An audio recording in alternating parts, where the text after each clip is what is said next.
ఇప్పుడు విశాఖపట్నంలోని అతిపెద్ద సమ్మిట్ అనేది జరిగింది. సిఏ సమ్మిట్ అనేది 13,00,00,000 కోట్లు పెట్టుబడులు తీసుకుని వస్తున్నారు. కూడా వేల లక్ష ఉద్యోగాలు వస్తున్నాయి. ఎలా ఉండబోతుంది?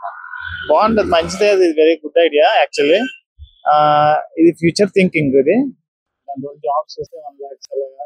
ఇప్పుడు రాగానే ఏ టెక్నాలజీ, ఏ బేస్ టూల్స్ కాబట్టి చాలా యూజ్ ఉంటుంది. చెప్పాలంటే చంద్రబాబు నాయుడు ఫ్యూచర్ థింకింగ్ ఆలోచిస్తున్నారు కాబట్టి సపోర్ట్ చేయాలి మనం కూడా. బాగుంది, చూడాలి మరి ఎంతవరకు ఇది సాగుతుందో లాగుతుందో చూడాలి. లోకేష్ గారు ఉన్నారు, ఐటీ మినిస్టర్ గారు. అతని పనితీరు ఎట్లా ఉందంటారు? ఒక మెగా డిఎస్సి తేడాలో కానీ ఐటీ డెవలప్మెంట్ లాగా ఇంత ముందు కన్నా చూస్తే ఇప్పుడు కొంచెం అప్డేట్ అయ్యారు వాళ్ళు కూడా. ఎందుకంటే పోటీ కూడా గట్టిగా ఉంది కాబట్టి వాళ్ళు కూడా ఒక రేస్ లో ఉన్నారు. వాళ్ళు కూడా చేస్తున్నారు, బాగా చేస్తున్నారు. ఇప్పుడు గత ప్రభుత్వంతో పోలిస్తే మార్పు కనబడింది అంటారు? మార్పు అయితే ఉంది. ఒక ముందుతో పోలిస్తే ఇప్పుడు కంటే కొంచెం పర్లేదు. మైనస్ లో కాకుండా ప్లస్ లో ఉన్నాం మనం. పర్లేదు, బానే ఉంది. ఇప్పుడు విశాఖపట్నం చూసినట్లయితే అతిపెద్ద డేటా సెంటర్ అనేది గూగుల్ సంస్థ రాబోతుంది. ఇది రావడం వల్ల ఎలా ఉండబోతుంది? రాబోయే రోజుల్లోని ఎటువంటి ప్రయోజనం ఉంటుంది అంటారు? ఒకటి, జాబ్స్ పెరుగుతాయి. నెక్స్ట్ కాస్ట్ ఆఫ్ లివింగ్ కూడా పెరుగుతుంది. రిమైనింగ్ కూడా మనకి జాబ్స్ ఉంటాయి. ప్లస్ రిమైనింగ్ చూసుకున్నా ఇంకా ఎక్కడైతే ఉన్న మైనర్ ఇష్యూస్ ఉన్నా అవి కూడా సాల్వ్ అవుతాయి. ఎందుకంటే మనకి ఆప్టికల్ డేటా లైన్ కూడా వేస్తున్నారు. స్పీడ్ 5G స్పీడ్ బాగుంటది, అన్ని ఉంటాయి. ఇంకా ఒకటే కదా, దాని ఇంటర్ రిలేటెడ్ అన్ని కూడా మనకు తెలియకుండానే మనకి ఉంటది, అడ్వాంటేజ్ ఉంటది అని అనుకుంటారు. కానీ టైం పడుతుంది, ఒక 5 years టైం పడుతుంది. మనం చూడాలి, వెయిట్ చేసి. ఇప్పుడు ఈ సిఏ సమితి వల్ల విశాఖపట్నం బ్రాండ్ అనేది పెరుగుతుంది అంటారు? కంపల్సరీ పెరుగుతుంది. ఎందుకంటే నార్మల్ ఇండస్ట్రీస్ రాలేదు, అవి ఐటీ ఇంటర్నేషనల్ కంపెనీస్ వచ్చాయి కాబట్టి. గూగుల్ చిన్న చిన్న కంపెనీలు కాదు కదా. సో ఉన్నాడు నాలెడ్జ్ ఉన్నాడు ఎవరైనా కంపల్సరీగా చూసే పెడతాడు, వస్తాడు. టోటల్ గా అయితే ఈ గవర్నమెంట్ మీద ఒక నమ్మకం అనేది ఏర్పడింది అంట? ఉంది, నమ్మకం ఉంది కాబట్టి ప్రజలందరూ ఓట్లు వేస్తున్నారు. రిజల్ట్ కనబడుతుంది, అవుట్పుట్. రోజుల్లో ఎట్లా ఉంటది, బాగుంటది, ఇంకా బాగుంటది. ఎందుకంటే అంటే ఈయన ఎక్స్పీరియన్స్డ్ కదా. వాళ్ళతో పోస్తే, మిగతా వాళ్ళతో పోలిస్తే ఈయన ఎక్స్పీరియన్స్డ్. ప్లస్ సపోర్ట్ ఉంది, అటు సెంట్రల్ నుంచి కానీ ఇటు నుంచి కానీ సపోర్ట్ ఉంది. సో ఏదైనా చేయగలరు. విశాఖపట్నంలోని అతిపెద్ద సమితి జరిగింది, సిఏ సమితి అనేది. 16,00,000 కోట్లు పెట్టుబడి తీసుకుని వస్తున్నారు. 1,00,000 ఉద్యోగాలు వస్తున్నాయి. ఎలా ఉండబోతుంది? ఇక ముందు బాగుంటుందండి. ఎందుకంటే గూగుల్ లాంటి సంస్థ రావడం, ఇది విశాఖకి అతిపెద్ద సంస్థ. ఇంచుమించు ఇంతకుముందు 8దో 9దో ఉండాలి, ఇది 10దో ఎంతో నాకు తెలియదు. ఇక ముందు మినీ హైదరాబాద్ ఆర్ బెంగళూరు మన విశాఖ బాగుంటుంది. ఈ సమితి జరగడం వల్ల ఎలాంటి ఉపయోగాలు ఉంటాయి? ఎలాంటి కంపెనీలు వస్తుంటాయి? నిరుద్యోగుల సమస్య ఏ విధంగా తీరుతుందండి? సమస్యలు వాళ్ళ పెట్టుబడులు పెట్టారు కదా, పెట్టుబడుల వల్ల నిరుద్యోగ సమస్య తీరుతుంది ఖచ్చితంగా. సరే, ఇప్పుడు లోకేష్ గారు ఉన్నారు మేడం. ఆ పనితీరు ఎట్లా ఉందంటారు? ఒక ఐటీ మినిస్టర్, అతను కంపెనీ డెవలప్మెంట్ చేయడంలో కానీ ఎలా ఉంది? పనితీరు బాగుందని అనిపిస్తుందండి. విశాఖ నీట్ అండ్ క్లీన్ అంటే అన్ని ఇంప్రూవ్ చేయడం, అన్ని పనితీరు బాగుంది అని అనిపిస్తుంది. రాబోయే రోజుల్లో ఎట్లా ఉండబోతుందంటారు? ఇంకా 4 years ఉంది. ఇవన్నీ చూస్తున్నారు, గూగుల్ డేటా వస్తుంది, తర్వాత సమ్మిట్ జరిగింది, 1,000 పెట్టుబడులు వస్తున్నాయి, 1,00,000 పెట్టుబడులు. ఇవన్నీ చూస్తుంది, మీకు ఎలా అనిపిస్తుంది? బాగుంటుంది, ఖచ్చితంగా బాగుంటుంది అని అనిపిస్తుంది. ప్రీవియస్ గవర్నమెంట్ చూసినట్లయితే మార్పు కనబడింది అంటారా? మార్పు కనబడింది టోటల్ గా కనబడింది. ఎందుకంటే ప్రీవియస్ గవర్నమెంట్ అభివృద్ధి ఎక్కడైందో మాకు తెలియలేదు. సో మాది వైట్ కార్డు అదేం కాదు. వైట్ కార్డు వాళ్ళకి మనీ, మాకు అభివృద్ధి అయితే లేదు. ఇప్పుడైతే అభివృద్ధి నమ్మకం అయితే ఏర్పడిందండి, ఖచ్చితంగా మనం చూసినట్లయితే సిఐ సదస్సు జరిగింది. 16,00,000 కోట్లు పెట్టుబడులతో వస్తున్నారు. అలాగే 13 లక్షలు ఉద్యోగాలు వస్తున్నాయి. ఎలా అనిపిస్తుంది సార్? నాకైతే ఇది బాగా అనిపిస్తుంది. ఎందుకంటే ఇప్పుడు నేను అన్ఎంప్లాయ్, నాకు జాబ్ దొరుకుతుంది. ఇంకా చాలా మంది అన్ఎంప్లాయ్ కదా, వాళ్ళు కూడా జాబ్ దొరుకుతుంది. ఎట్లా ఉండబోతుంది అంటారు? గతంలో మీరు చూసారు, ఇప్పుడు ఈ కంపెనీ గతంలో అయితే మాక్సిమం ఏంటంటే వైజాగ్ లో ఎక్కువ కంపెనీస్ లేవు, అన్ని హైదరాబాద్ లో ఉన్నాయి. ఇప్పుడు తెలంగాణ విడిపోయిన తర్వాత మనకి కంపెనీస్ అని లేవు. అదే వైజాగ్ లో కంపెనీ స్టార్ట్ చేసారంటే మనకి చాలా బెటర్ అవుతుంది కదా. సరే, లోకేష్ గారు పనితీరు ఎట్లా ఉందంటారు ఒక ఐటీ మినిస్టర్? ఇప్పుడు పర్లేదు, బాగానే ఉంది. గతంలో పోల్చుకుంటే ఇప్పుడు పర్లేదు, బాగానే ఉంది. విశాఖపట్నంకి అతిపెద్ద డేటా సెంటర్ కూడా రాబోతుంది గూగుల్ సంస్థ. ఇది రావడం వల్ల చుట్టుపక్కల ఏరియాలు గానీ మన ఇతర దేశాలతో పోలిస్తే మనకి ఎట్లా ఉండబోతుంది? ఇతర దేశాలతో పోల్చుకుంటే మనకి రాబోయే కాలంలో వైజాగ్ సిటీ అనేది ఇంప్రూవ్ అవుతుంది. దానికి తోడు నిరుద్యోగులకు కూడా ఉద్యోగాలు దొరుకుతాయి. ఇంకోటి చాలా మంది పేదవాళ్ళే ఉన్నారు, వాళ్ళకు కూడా కొద్దిగా ఉపాధి దొరికినట్టు ఉంటుంది కదా. టోటల్ గా అయితే గత ప్రభుత్వంతో పోలిస్తే మార్పు కనబడింది అంటారా ఈ కంపెనీ? మార్పు అయితే కనిపించింది. చాలా మంది లాస్ట్ వరకు చాలా ఉద్యోగులు ఉన్నారు. ఏంటంటే వాళ్ళకి ఇప్పుడు ఆటో వాళ్ళకి 15,000 ఇస్తున్నారంటే వాళ్ళు సోమరిపోతులే కదా. బట్ ఏంటంటే ఇప్పుడు డబ్బులు ఇవ్వకుండా జాబ్ ఇస్తున్నారు. నమ్మకం అయితే ఉందంటారా? ఉంది. విశాఖపట్నంలోనే అతిపెద్ద సమిట్ అనేది జరిగింది, సిఏ సమిట్ అనేది. ఆ 16,000 లక్షల కోట్లు ఆ పెట్టుబడితో తీసుకుని వస్తున్నారు, వేల లక్షల ఉద్యోగాలు వస్తున్నాయి. ఎలా ఉపయోగపడుతుంది?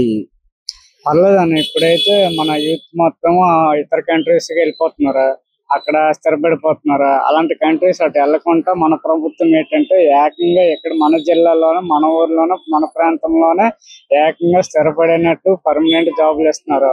మొన్న ఏకంగా అయితే రీసెంట్ గా అయితే మెగా డిఎస్ ఇచ్చారు. ఆ డిఎస్ ఏమంచి చాలా వరకు అయితే చాలా మందికి ఈ ప్రభుత్వం అయితే న్యాయమే చేసింది. కాబట్టి ఈ ప్రభుత్వం అయితే నాకైతే చాలా నచ్చింది, పర్లేదు, నమ్మకంగా ఉంది. మరి అదే విధంగా ఇంకా రాబోయే రెండో నోటిఫికేషన్ అయితే మెగా డిఎస్ ఇస్తారని మొన్న నారా లోకేష్ గారు వాగ్దానం చేశారు. దాని వివరంగా నెరవేరుస్తారని నేను నమ్ముతున్నాను. టోటల్ గా అయితే ఎలా ఉంది లోకేష్ గారి పనితీరు, ఎట్లా ఉంది గత ప్రభుత్వంతో పోలిస్తే ఎట్లా ఉంది? పర్లేదు, ఆయన చేసిన ఏదైతే సభలోన వాగ్దానాలన్నీ నెరవేరుస్తున్నారో ఒకటికోటి అంటూ ఆయన పరిధిలోనైతే నెరవేర్చుకుంటూ ముందుకు వెళ్తున్నారు. గత ప్రభుత్వంలో ఏవైనా కంపెనీలు గానీ ఉద్యోగాల అవసరం ఏమైనా వచ్చాయండి? రాలేదన్న, ఇస్తానన్నారు కాబట్టి ఓన్లీ సచివాలయంలోనే ఇచ్చారు. వాలంటరీ గానీ, డిజిటల్ అసిస్టెంట్ గానీ అవి కూడా తన కట్ ఆఫ్ మార్కులతోనే ఇచ్చారు. ఇదేమంటే మరి ఏకంగా మన సత్తా ఏంటి, మన టాలెంట్ ఏంటి అనేది మన ప్రూవ్ చేయడానికి ఒక ప్రతిదీనికి చూసినట్లయితే సిఏ సమిట్ తోని విశాఖపట్నం బ్రాండ్ అనేది ఏర్పడుతుంది. అవునన్న, ఏర్పడుతుంది. విశాఖపట్నానికి అతిపెద్ద డేటా సెంటర్ అనేది కూడా గూగుల్ సంస్థ తీసుకొని రాబోతున్నారు.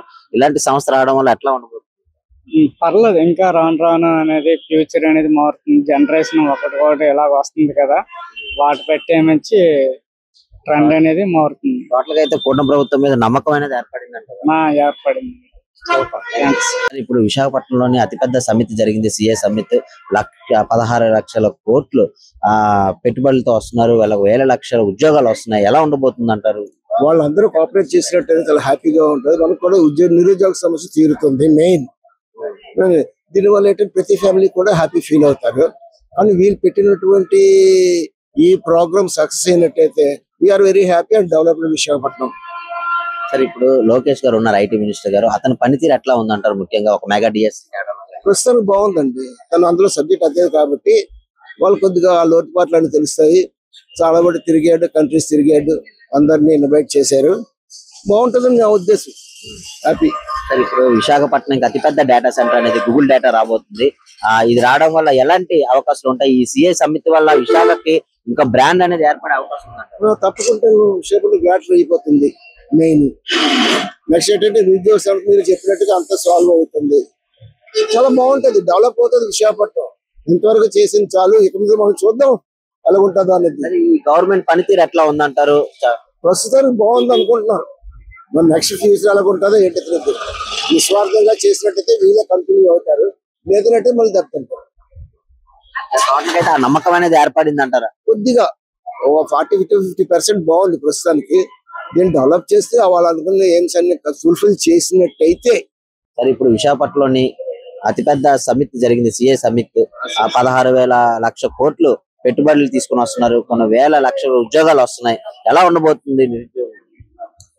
సార్ బాగుంటుంది సార్, కష్టపడుతున్నారు సార్. మన ఆంధ్ర అదృష్టం సార్ చెప్పాలంటే. ఈ గవర్నమెంట్ వాళ్ళు వీళ్ళు అని కాదు, కానీ బ్రహ్మాండమైన కష్టపడి మనుషులు ఉన్నారు సార్, నాయకులు. మనకు అయితే ఉద్యోగాలు వస్తాయి సార్. మరి అప్పటికి మనం ఉంటామో ఉండదు, కానీ భవిష్యత్తు మటు చాలా బాగుంటుంది సార్. మనం కూడా వాళ్ళకి లైఫ్ టైం ఇవ్వాలి సార్. అది సార్ నా ఉద్దేశం. అయితే కన్ఫర్మ్ మనస్ఫూర్తిగా చెప్తున్నా, సూపర్ గా మంచి లీడర్స్ ఉన్నారు సార్. లోకేష్ గారు ఉన్నారు, ఐటీ మినిస్టర్ గారు. అతని పనితీరు ఎట్లా ఉంది? అతని పనితీరు ఎలా ఉన్నా సొంత ఆలోచనలు 50% సార్. చుట్టుపక్కల పెద్దవాళ్ళు చెప్పే ఆలోచనలు యాడ్ చేసుకొని కష్టపడుతున్నాడు సార్. ఆయన దగ్గర వర్క్ అవుతే పర్సంటేజ్ 50%, మిగతా వాళ్ళు పెద్దవాళ్ళని అడిగి అటాచ్ చేసి ఐడియాగా చేస్తున్నారు సార్. అంత గత ప్రభుత్వంతో పోలిస్తే మార్పు కనబడింది, చాలా మార్పు కనిపించింది సార్. చాలా మార్పు ఉంది సార్ కన్ఫర్మ్ అందులో. రాబోయే రోజుల్లో ఎట్లా ఉండబోతుంది అంటారు ఏపీ ఏపీ చాలా బాగుంటుంది సార్. ఇండియాలో ఆంధ్ర ఎక్కడ ఉందో చెప్పుకోవచ్చు సార్. నిజం మనస్ఫూర్తిగా నేను చెప్తున్నా సార్. ముఖ్య విషయంలోకి వస్తే తిరుపతిలోని అప్పుడులోని పరకమల్లోని దొంగతనం కేసులోని సీఏ అరెస్ట్ చేశాడు ఆ దొంగల్ని, వైసీపీ నాయకుల్ని. ఇప్పుడు ఆ సీఏ ట్రైన్ నుంచి తోసేశారు అంటున్నారు. ఇది అయితే మనం చెప్పేది ఏముంది సార్, మాది ఎంక్వైరీలు అవి ఇవి ఉంటాయి. అందులో పర్సంటేజ్ ఎక్కువే నేరం చేసిన వాళ్ళే పట్టుకుంటున్నారని నాకు అనిపిస్తుంది సార్. మరి పర్సంటేజ్ వాళ్ళు కరెక్ట్ కాదనే అనిపిస్తుంది సార్ నాకు. టోటల్ గా అయితే ఎలా అనిపిస్తుంది కూటమి ప్రభుత్వం వచ్చిన తర్వాత ఒక అభివృద్ధి కార్యక్రమాలు కానీ ఎంక్వైరీ చేస్తున్నారు సార్. మన వాళ్ళని మరి కష్టపడుతున్నారు, వాళ్ళకి మనం సపోర్ట్ చేయాలి. ఎస్ సరే, నమ్మకం అయితే ఉందండి. ఆ నమ్మకం 100% పక్కా సార్. మన అదృష్టవంతులు, ఆంధ్ర వాళ్ళు అదృష్టవంతులు సార్. వీళ్ళు ఉండాలి, వాళ్ళు వీళ్ళని కాదు, చేసేవాళ్ళు ఉండాలి సార్. ఎస్.